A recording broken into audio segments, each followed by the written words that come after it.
The topics discussed in this film might bring up challenging feelings for some.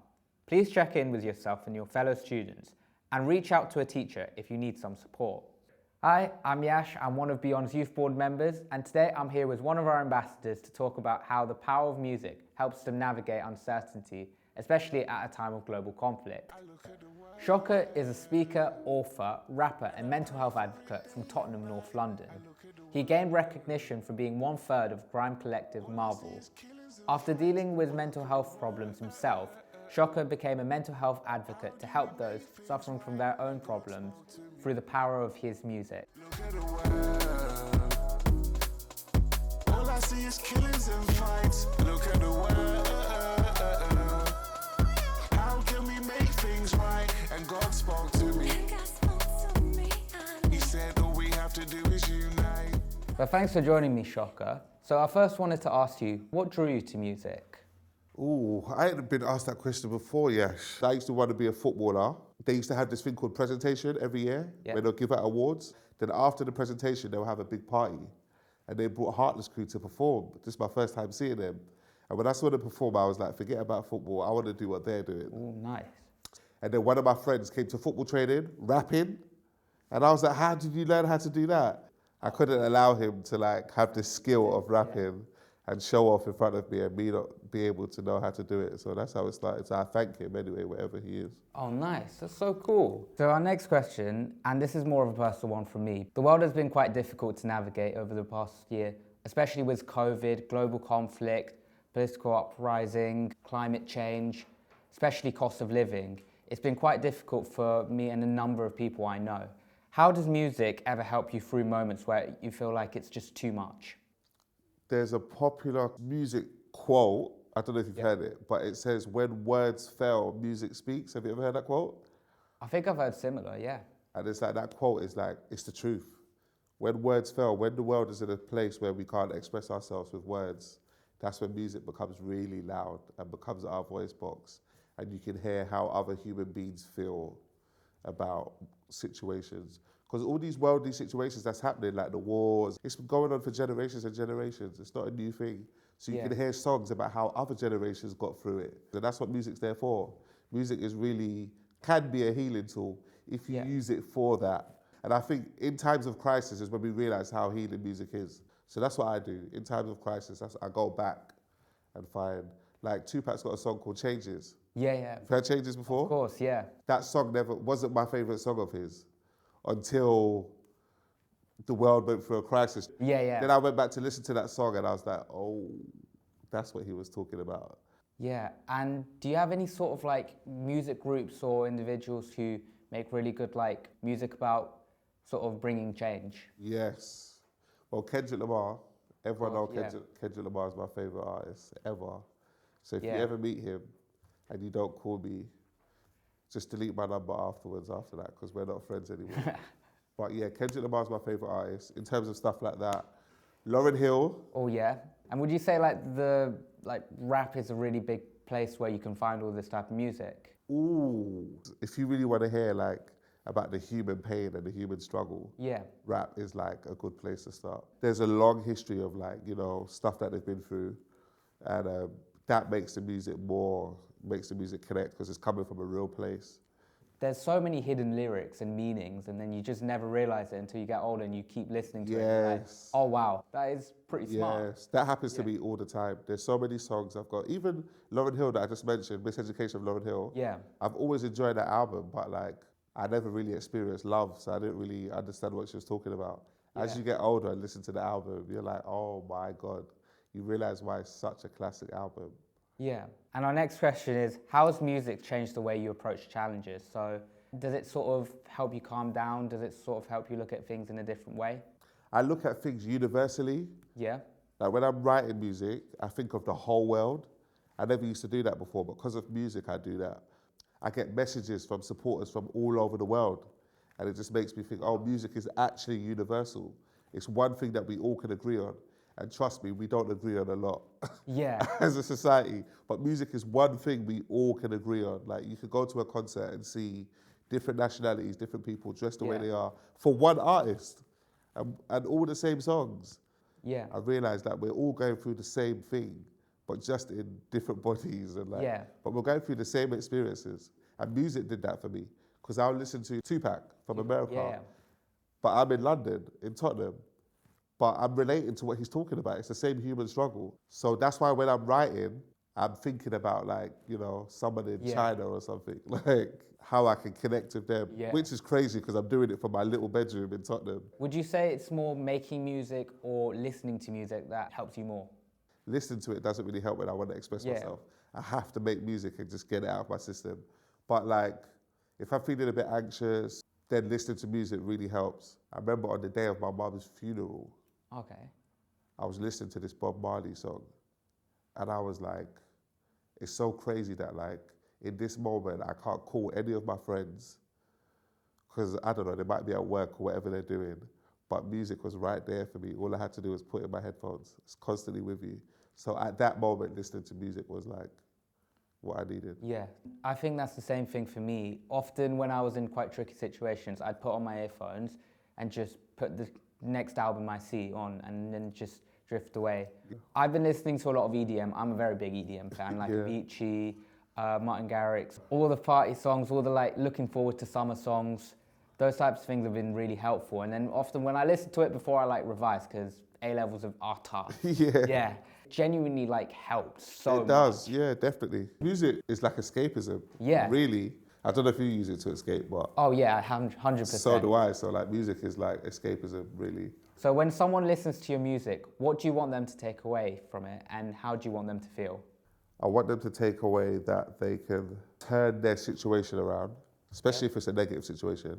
They can turn it around. It's never the end. That's why I got a song called It Ain't the End. It's never the end. Look, one thing you shouldn't do is pretend. Accept your circumstances, but just know that it ain't the end. I got section 3 times, I won't pretend. Diagnosed with schizophrenia, but I knew it weren't the end. If you ever been low, it's not the end. If you've lost your purpose and you don't know where to go, it's not the end. In fact, it's a blessing, my friend. When you're at rock bottom, that's when you get to reinvent and come again. If you listen to all my music, it's always got themes of healing in it. Yeah. Self-love, of course, self-love. Of course, yeah. World love, unite. Yeah. Single mothers. So like, I'm always trying to heal myself or heal someone else. If there was one song you could recommend about healing, what would it be? From mine? Yeah, from yourself. Self-love, yeah, for sure. Self-love. You give everybody else love, but you never give yourself love. Don't forget about your self-love. Self-love. You give everybody else love, but you never give yourself love. Don't forget about your self-love. Self-love.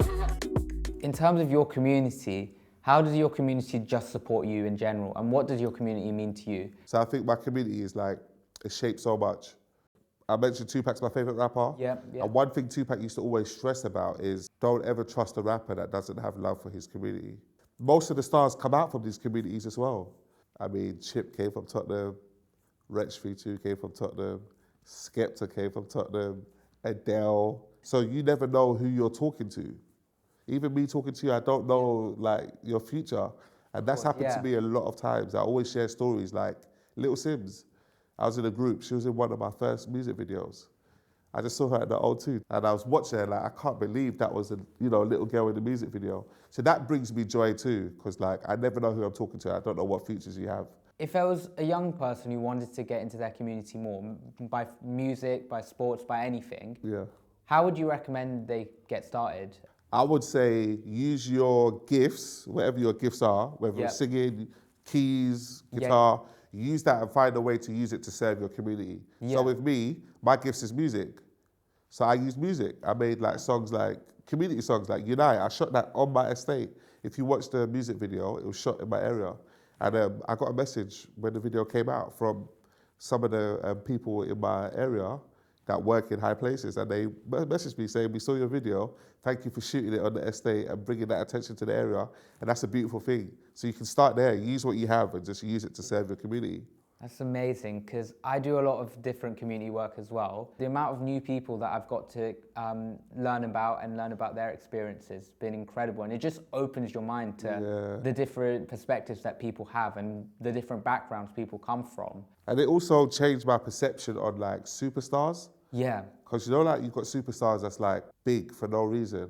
Yeah. But then there's like community heroes, real community heroes that's been serving in the community for like 60 years. Yeah. I was like, you guys are really the real superstars, do you know what I mean? Yeah. How did football sort of bring you closer to your community? That was a common interest that we all shared, especially in my area. Most of the little kids, we wanted to be footballers. So I think that's when we met our first friends. Oh, wow. Because if I talk to all my friends now in my friendship group and I ask how did we meet, it probably would have been through football. That's where we met and we kept those relationships. A lot of those relationships are 20 years deep. So yeah, football brought me very close to my community. For young people in school, especially during like year 7 to 11, who feel like they're quite struggling, they haven't made any connections, what's one thing you would tell them? When I think about all my friends that I've made friends with in school, it's either we were sitting next to each other at the back of the class, which we didn't plan, it's just where we end up sitting. I probably said my pen has stopped working, do you have a pen? They said, yep, sure I do. Before you know it, that's my pen friend that I borrow pens from. And then we become buddies, and that's how it goes. I just say, like, let it happen organically. Yeah. Because friends are very important. They shape your destiny. Yeah. They see you every single day, and they see you in moments that your parents don't get to see you. Because don't forget, we've got different faces for different people. Exactly. The way I talk to my family members is completely different to the way I talk to my friends.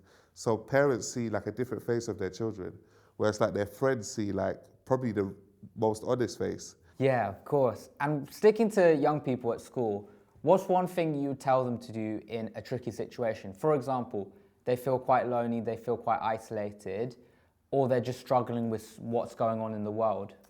That's where friends is important again, because that's where you would want to turn to a good friend. If you've got a good friend, they'll be able to grieve with you. Yeah. They'll be able to be with you during that isolation process. They'll be able to give you good advice. But if you have a terrible friend in that period, things could go completely left. What if they say, hey, I know what we should do. Let's go out to a club and do some drugs or something. Yeah. If you've got a good friend that says, hey, I've got this book helped me. It's a beautiful book. You should read it too. Yeah. Life's changed. So like, when I said picking good friends, it's for scenarios like that. When you're going through like a difficult period or like a crossroad, that's where like you need to have like a good friendship circle. Yeah, that means a lot for me, especially because it's something that I feel year 9 me should have heard. And the friends I had at the period were just, they didn't support me at all. We've all been there. And sometimes when I listen to the music during those challenging times, well, more in the past actually, I just sort of have to switch it off immediately because it just made me remember, oh, this happened while I was obsessed with these types of songs. But nowadays I sort of look at it and go, oh, well, that sort of just happened. With music, because I feel your past changes according to where you are in the present. Yeah. And what I mean by that is like, when I used to think about me being sectioned, I used to always get upset and not really want to speak about it. Yeah, of course. When I think about where I am presently, being a mental health advocate and doing stuff for like Beyond, and like now I don't mind speaking about it because my past has taken a different meaning. Because in my mind, I look at it like everything I went through led me to this present moment of doing amazing things.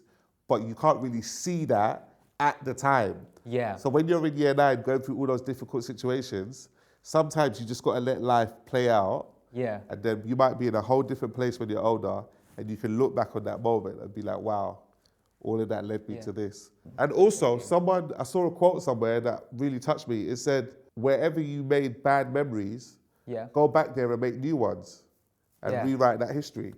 So it's like maybe those songs that used to, you know, put you in a bad place, you can take those songs and create new moments with them. Yeah. Like one of my breakdowns I had was in Magaluf. I would love to go back there with my friends and just create a whole new memory in that place where you've had bad experiences, like create rewrite new memory. it, Rewrite it, because we can do that. We rewrite history every single day. Yeah. These types of things are something that I feel like should be mentioned to young people a lot more. The power of music, the power of friendship. There is a power in being alone. Some journeys you have to walk by yourself. You can't even take family with you, you can't take friends with you, you have to walk by yourself. Yeah. You're the only person that understands it at that point. When I started this mental health journey that I'm doing now, it It was a lonely road. I couldn't take any of my friends because they wouldn't want to come to events where everyone in that event is talking about a diagnosis they're suffering with. Yeah. They'll be like shocked. So what did you bring me? What is this? So they'll end up talking me out of something like that, saying you don't need to be doing stuff like that. Most people find themselves when they're by themselves. That's when you have the really personal conversations and the reflection time.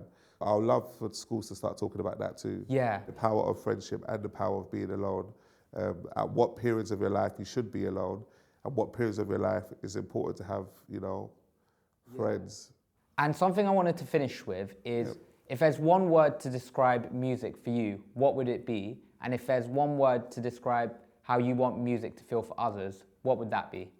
Healing. Remember I was talking about healing? Yeah. That's all I want. That's all I want. Everyone's healing from something. And I want my music to be the medicine that helps them heal. And I try to do it in every form of what I do, whether I do it through music, whether I do it through writing a book, whether I do it through a conversation like this, whether I do it through spoken word. The intention behind all of that is to help myself heal and help someone else heal. Thank you so much, Shocka. Amazing. Thank you. If any of the topics discussed in this film have brought up challenging feelings, please check in with yourself and your fellow students and reach out to a teacher if you need some support.